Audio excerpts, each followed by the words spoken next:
Hello दोस्तों, मेरा नाम है राम और मैं स्वागत करता हूँ आप सभी का डिजिटल दिल्ली चैनल पर। आज मैं आप सभी को बताने वाला हूँ कि इनकम सर्टिफिकेट आप लोग किस तरीके से बनवा सकते हैं 2025 के अंदर।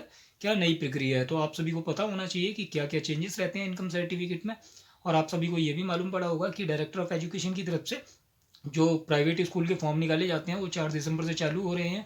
तो ये जनरल सीट वाले एडमिशन्स हैं, इसके बाद में ही आपको अब जल्दी ही नोटिफिकेशंस आने चालू हो जाएंगे। तो देखने को मिलेगा कि EWS कैटेगरी के जो रजिस्ट्रेशन होते हैं जिसके अंदर 25% सीटें मुफ्त रहती हैं यानी कि रिजर्व रहती हैं, तो उनके लिए भी आपको इनकम सर्टिफिकेट की ज़रूरत पड़ती है। तो इनकम सर्टिफिकेट बनाने के लिए आपको क्या प्रोसेस रहने वाला है, कितने दिन में आपका इनकम सर्टिफिकेट बन के आपको मिल जाने वाला है, और इसके लिए क्या डॉक्यूमेंट्स आपको लगने वाले हैं।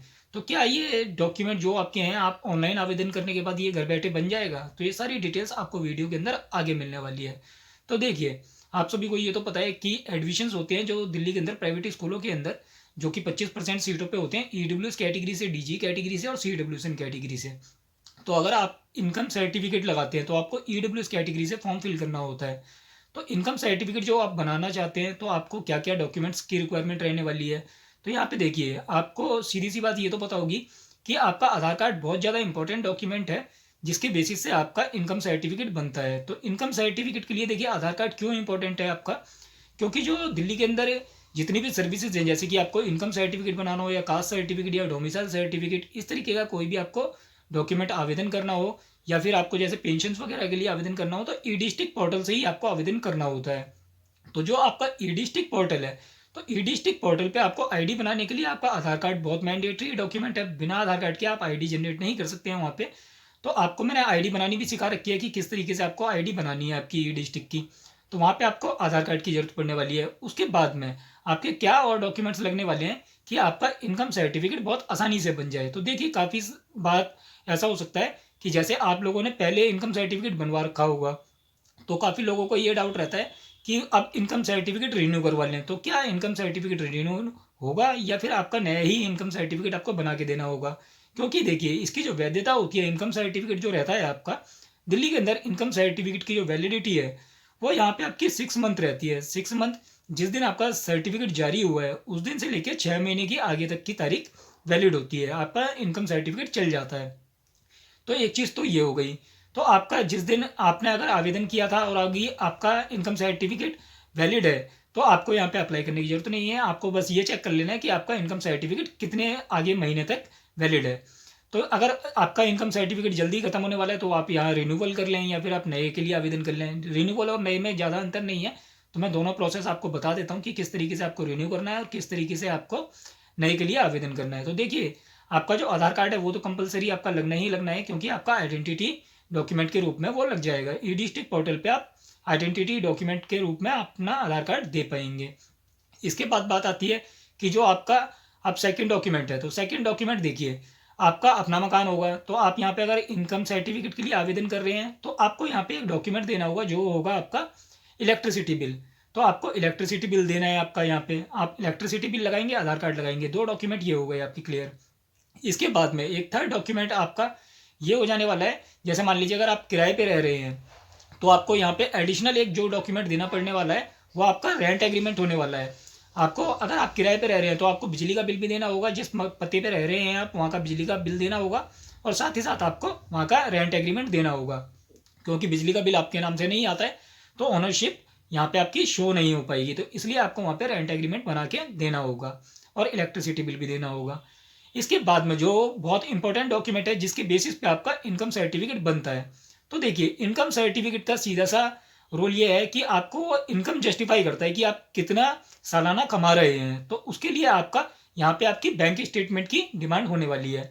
तो देखिए, अगर आपके पास बैंक स्टेटमेंट है तो आप अपनी बैंक स्टेटमेंट लगा सकते हैं। अब काफ़ी सारे लोगों को क्वेश्चन ये रहता है कि बैंक स्टेटमेंट हमारे को जो लगानी है वो कितने टाइम पीरियड की लगानी है। कुछ लोगों को लगता है कि साल भर की लगानी है, कुछ लोगों को लगता है कि 6 महीने की लगानी है, या कब तक की आप लगा सकते हैं, यानी कि स्टार्टिंग से लेकर लास्ट तक की लगानी है। तो ये कन्फ्यूजन रहता है लोगों को। तो देखिए, एक तो आप यहाँ पे बैंक स्टेटमेंट लगा सकते हैं। मैं अभी समय सीमा आपको आगे बताने वाला हूँ कि कितने ड्यूरेशन पीरियड की आपको बैंक स्टेटमेंट लगानी होती है। अगर आपके पास बैंक स्टेटमेंट नहीं लगाना चाह रहे हैं, आपके पास पे स्लिप है, तो पे स्लिप भी आप अपनी इस्तेमाल कर सकते हैं। तो पे स्लिप के बेसिस से भी आपका इनकम सर्टिफिकेट बन जाता है।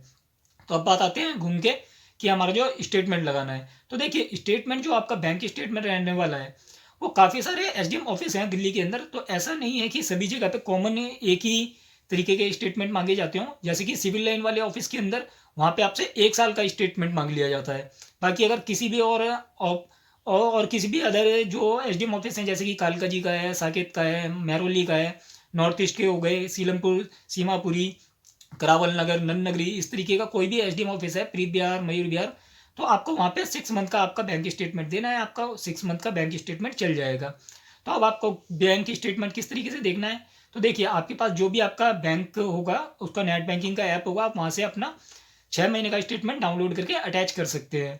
और अगर आपके पास नेट बैंकिंग नहीं है तो आपके पास जो पासबुक होगी, पासबुक के अंदर आपको एंट्रीज करवा लेनी है और 6 महीने की एंट्री और पासबुक का फर्स्ट पेज अपलोड कर देना है।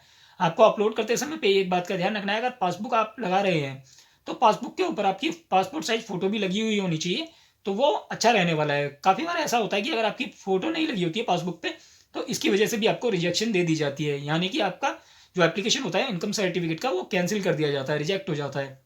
तो आपको ये बात ध्यान रखनी है कि आपका अगर आप बैंक स्टेटमेंट डाउनलोड करके लगा रहे हैं तो वो आपका वैसे ही चल जाएगा, पर अगर आप पासबुक लगाएंगे तो पासबुक के ऊपर आपकी एक पासपोर्ट साइज की फ़ोटो लगी होनी चाहिए। अब देखिए इसका जो बनने का टाइम पीरियड है, ये कितने टाइम पीरियड में आपको बन के मिल जाता है। और साथ ही साथ जैसे कि मान लीजिए आपको अप्लाई करने के लिए क्या क्या, जैसे मैंने अभी डॉक्यूमेंट्स बताए आपको, ये सारे डॉक्यूमेंट्स अप्लाई करने के लिए चाहिए होंगे। तो ये देखिए इसके लिए ज़रूरी नहीं है आपको कहीं भी जाके अप्लाई करना है, आप खुद अपने फ़ोन से आवेदन कर सकते हैं। हालांकि मैंने जो स्टेप बाय स्टेप वीडियो डाल रखी है अपने चैनल पे, मैं उस वीडियो को डिस्क्रिप्शन बॉक्स के अंदर दे दूंगा, आप वहाँ से चेक कर सकते हैं कि आप किस तरीके से घर बैठे अपना इनकम सर्टिफिकेट के लिए आवेदन कर सकते हैं। तो उस वीडियो को देख के आप घर पे बैठे बैठे आवेदन कर सकते हैं। और जो आपका इनकम सर्टिफिकेट अब बनेगा, यानी कि आपका आपने आवेदन तो कर दिया, आवेदन करने के बाद अब आपको ये सर्टिफिकेट कितने दिन के अंदर मिलने वाला है। तो देखिए जब आप आवेदन कर देते हैं तो यहाँ पे एक चीज़ और है, जैसे कि अभी मैंने आपको डॉक्यूमेंट्स बताया, एक डिक्लेरेशन और होती है। जब आप फॉर्म फिल करेंगे तो डिक्लेरेशन वहीं से आपको डाउनलोड करनी है और उस पर सिग्नेचर करके वो भी अपलोड करनी होती है। अब ये हो गया कि आपका एप्लीकेशन हो गई सबमिट, फाइनल सबमिट कर दिया आपने। अब आपको एक्नॉलेजमेंट का प्रिंट मिल गया, डिक्लेरेशन का प्रिंट मिल गया। तो क्या अब इसके बाद आपका काम खत्म? नहीं, आपको यहाँ पे ये करना है कि जो भी आपका एक्नॉलेजमेंट स्लिप के ऊपर एसडीएम ऑफिस का एड्रेस आया है, आपको उस एसडीएम ऑफिस में विजिट करना होगा। विजिट करने के बाद जो भी आपने डॉक्यूमेंट्स आपने अपलोड किए हैं ई डिस्ट्रिक्ट पोर्टल में, जो भी आपने इनकम सर्टिफिकेट का फॉर्म फिल करते समय पे दस्तावेज अपलोड किए हैं एप्लीकेशन के अंदर, वो सारे डॉक्यूमेंट्स आपको ओरिजिनल लेके जाने होंगे एसडीएम ऑफिस। अब वहाँ पे जब आप ओरिजिनल डॉक्यूमेंट्स लेके जाएंगे, जो भी आपका काउंटर होगा, आप वहाँ पे काउंटर पे सारे ओरिजिनल डॉक्यूमेंट्स दिखाएंगे और आपने जो एक्नॉलेजमेंट स्लिप और डिक्लेरेशन फॉर्म निकाला है, इनको यहाँ पे आपको डिक्लेरेशन पे सिग्नेचर ऑलरेडी होंगे और बाकी जो आपने डॉक्यूमेंट्स लगाए हैं जैसे कि आधार कार्ड, बिजली का बिल और आपका बैंक स्टेटमेंट, वो सारे डॉक्यूमेंट्स पे आपको सेल्फ अटेस्टेड सिग्नेचर कर लेने हैं। उसके बाद में आपको ये वाला सेट एक वहाँ पे सबमिट कराना है एसडीएम ऑफिस के अंदर।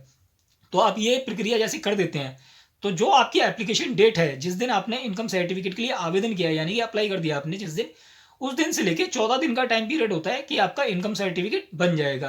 पर क्या होता है काफ़ी बार ऐसे जब एडमिशन का रश ज़्यादा होता है तो इस टाइम पे जल्दी एप्लीकेशन अप्रूवल नहीं होते हैं, जैसे कि 21 दिन का टाइम चला जाता है, किसी किसी ऑफिस में महीना महीना चला जाता है। तो आप वहाँ पे जल्दी किस तरीके से अपनी एप्लीकेशन को अप्रूवल करवा सकते हैं, तो इसके लिए मैं आपको नेक्स्ट वीडियो में बताऊंगा कि किस तरीके से आप अपना इनकम सर्टिफिकेट अप्लाई करके जल्दी ही अप्रूवल करवा सकते हैं। तो उसके लिए आपको नेक्स्ट वीडियो के लिए वेट करना होगा। हमारे चैनल को सब्सक्राइब कर लीजिए, वीडियो को कर दीजिए लाइक। आपको ऐसी इन्फॉर्मेशन से भरी वीडियोस हमारे चैनल पे देखने के लिए मिलती रहती हैं। धन्यवाद।